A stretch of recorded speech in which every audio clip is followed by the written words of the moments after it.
εκτελής, άνθρωπος της Ευρωπαϊκής Ένωσης και σύμβουλος του Υπουργού, μας θυμάμαι την παρουσία του. Θα ήθελα να πει δύο λόγια, γιατί είναι ένας από τους γνώστες των πολιτικών της περιβαλλοντικής πολιτικής. Και θα μας είναι χρήσιμος, πιστεύω,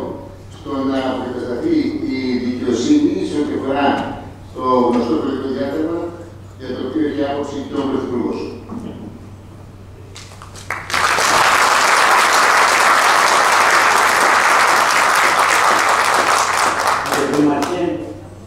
Κύριε Δήμαρχε, του σήμερα και του αύριο, είμαι σήμερα παρόν ως φίλος της Ζαχάρος και της Φικανδίας. Γνώρισα την υπέροχη περιοχή σας, τον υπέροχο Δήμαρχο και βέβαια πολλούς από εσάς, χάρη στον Κώστα Καπιτά, του οποίου είμαι πάρος. Και του το βαθύσω στον υπέροχο.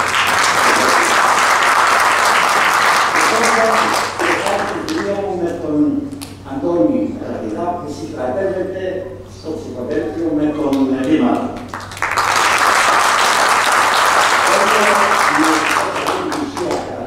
Στο Δήμαρχο που θεωρώ δεδομένη και βέβαια στον συνδεσμό του, ο οποίος είναι ό,τι καλύτερο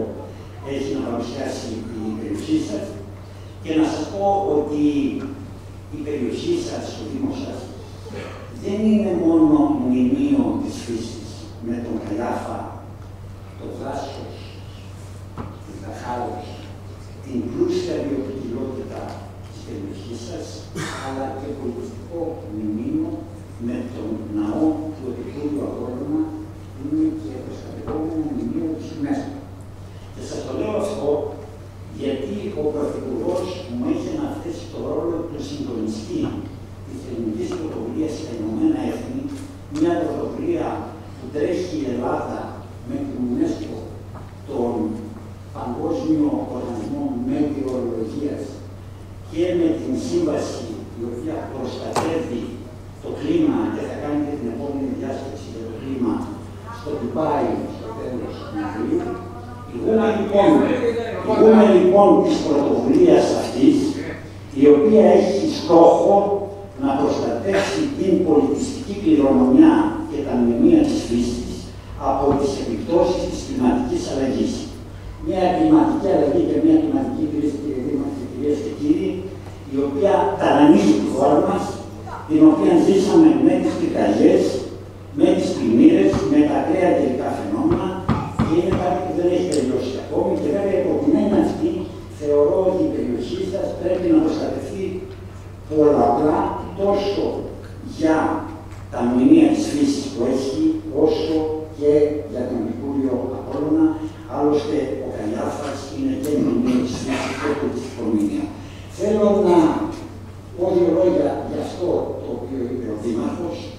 Θεωρώ ότι μετά την καταδίκη από το Ευρωπαϊκό Δικαστήριο για την Χειρόνα Καρέτα, το διαχειριστικό σχέδιο της περιοχής Natura 2000 είναι εξαιρετικά περιοριστικό. Θεωρώ λοιπόν ότι το διαχειριστικό αυτό σχέδιο πρέπει να τροποποιηθεί και να προβλεφθεί μία ευελιξία στην περιοχή, ώστε να μπορέσει, κάτι που το κάνει ήδη ο Δήμαρχος, και το προεδρικό να τροποποιηθεί και να μπορέσει να υπάρξει μία ευελιξία για ήπια ανάπτυξη στην περιοχή. Θεωρώ επίσης ότι η βιομάζα από τα δάση, μια που η νέα προτεραιότητά μας θα πρέπει να είναι η δασοπροστασία και άρα η αξιοποίηση της βιομάζας των δασών που αποτελεί, όπως ξέρετε, καύσιμη ύλη, θα πρέπει να αξιοποιηθεί και μπορεί να αξιοποιηθεί με συγκεκριμένη ενεργειακή κοινότητα, την οποία έχει κατά νου ο Δήμαρχος, και με κοινωνική συνεταιριστική επιχείρηση, ώστε να προωθήσουμε όλα τα περιβαλλοντικά θέματα και βέβαια και την πλούσια βιοποικιλότητα της περιοχής, προς όφελος της περιοχής, μέσα από τη δημιουργία και θέσεων εργασίας, αλλά και μέσα από την εκπόνηση ενός σχεδίου κυκλικής οικονομίας, που είναι και το νέο εμβληματικό μοντέλο που θα προστατεύσει τον πλανήτη μας και που όλες οι πόλεις πρέπει να αποκτήσουν. Δεν θέλω να μακρηγορήσω. Αυτό που θέλω να πω είναι ότι είμαι κοντά στον Δήμαρχο, είμαι κοντά στη Ζαχάρο και στη Γαλλία και στην υπέροχη περιοχή σας, η οποία είναι κόσμημα για τη χώρα μας, όπως ανέφερα προηγουμένως, έχει τεράστιες δυνατότητες ανάπτυξης και χαίρομαι που το ακροατήριο σήμερα είναι τόσο πολυπληθές. Θεωρώ λοιπόν ότι όλοι μαζί θα πρέπει να συμβάλλουμε ώστε στη νέα πενταετία, μια από την προηγούμενη δυστυχώς περίοδος κορονοϊού, πυρκαγιών, οικονομικής κρίσης, όλων των περιπτώσεων που ζήσαμε λόγω του κορονοϊού και βέβαια όλα τα απόνερα της οικονομικής κρίσης, θεωρώ ότι τώρα αρχίζει πλέον μια ωραία πενταετία μέσα από την οποία, κύριε Δήμαρχε, κυρίες και κύριοι, θα μπορέσετε να υλοποιήσετε.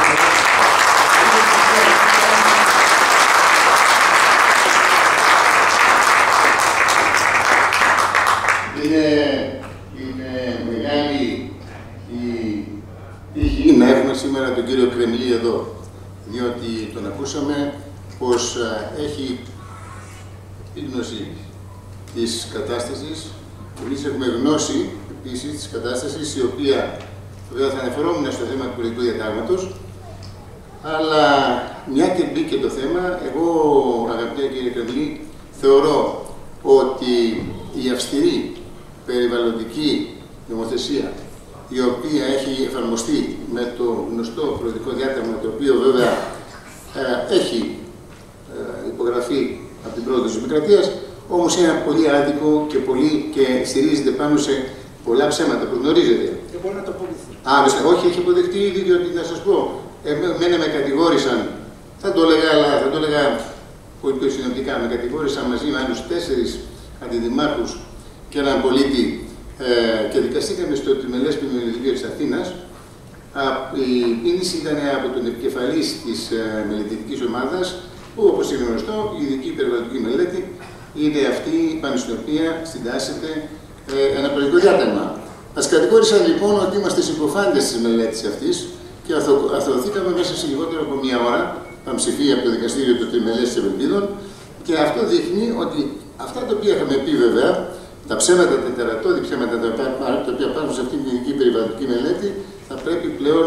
να γίνουν σημαία εντιμότητας η στάση δική μας και να αναψηλαφίσουμε όλη αυτή την ιστορία, ώστε και ο Πρωθυπουργός, ο οποίος δεν το ξέρετε, αλλά θα σας το πω, το έχω πει, το έχουμε ακούσει κάποιοι από τους φίλους μας που βρίσκονται τώρα σήμερα εδώ κοντά μας, όταν το συνάντησα στον πύργο, είπε, στην ολιγόλεπτη συζήτηση που κάναμε, ότι Δήμαρχε, έχεις δίκιο για αυτά που του είπα, ότι καλά να γίνει το τρένο να έρθει, το δρόμος να έρθει μέχρι τις αρχές του 25, να αναβαθμιστεί το ΕΣΥ στην Ζωνηλία και να έρθουν κάποια τμήματα πανεπιστημιακά για να εγκατασταθούν στις μεγάλες πόλεις της Ηλίας. Μου είπε λοιπόν αμέσως, λες και το είχε πάνω στο πρώτο σημείο στη σκέψη του, ότι Δήμαρχε, έχεις δίκιο, θα διορθώσουμε κάποια ατοπήματα του παρελθόντος, όχι λάθη, ατοπήματα, με όλη τη βαρύτητα της επιλεγμένης λέξης σε μια προεκλογική περίοδο, έτσι. Το οποίο σημαίνει ότι έχει γνώση ότι γίνανε ατοπήματα εις βάρος των ηθαγενών και των πολιτών εκείνου του τόπου, που αυτή τη στιγμή χυμάζεται από μια άθλια οικονομική εξαθλίωση, ακόμα μια άθλια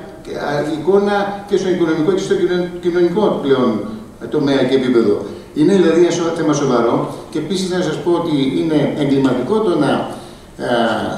να θεωρούμε και να μιλάμε για τον Κυπερισιακό στο σύνολό του, αγαπητέ φίλε κύριε Κρεμλή, όταν ο Κυπερισιακός από την ΕΔΑ και μετά πράγματι έχει ένα πολύ μεγάλο οικοσύστημα, ένα σημαντικό οικοσύστημα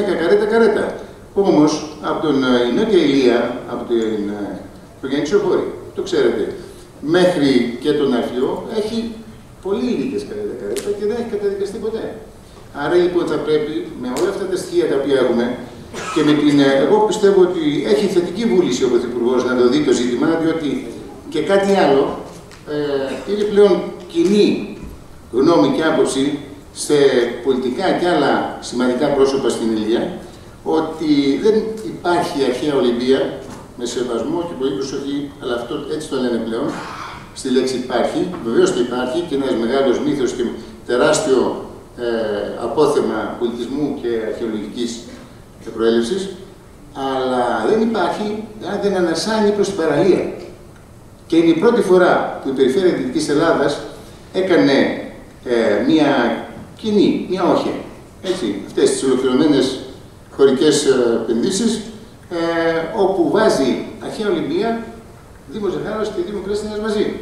Άρα, αν θέλουμε να βοηθήσουμε και το κίνημα, αν θέλουμε, που εγώ είμαι υπέρ των περιβαλλοντικών κινημάτων, αλλά αυτά τα κινήματα, κατά τη γνώμη μου, θα πρέπει να έχουν, αγαπητοί φίλοι και φίλες, να έχουν βασικό στοιχείο και άξονα την ετοιμότητα και την ηθική. Δεν μπορεί να λέμε το κατατέχνημα.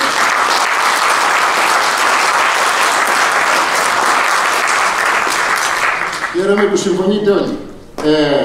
Δεν μπορούμε να προστατεύσουμε με ψέματα και να δημιουργούμε ψευδείς εικόνες και να λιδωρούμε και να κοροϊδεύουμε τους ηθαγενείς, τη διάλεξα τη λέξη. Δεν είμαστε ηθαγενείς, είμαστε Έλληνες πολίτες και ζητάμε το δίκαιο. Και σε αυτό το δίκαιο είμαι σίγουρος, στην πορεία μας θα μας βοηθήσει ο κ. Κοεμιλής.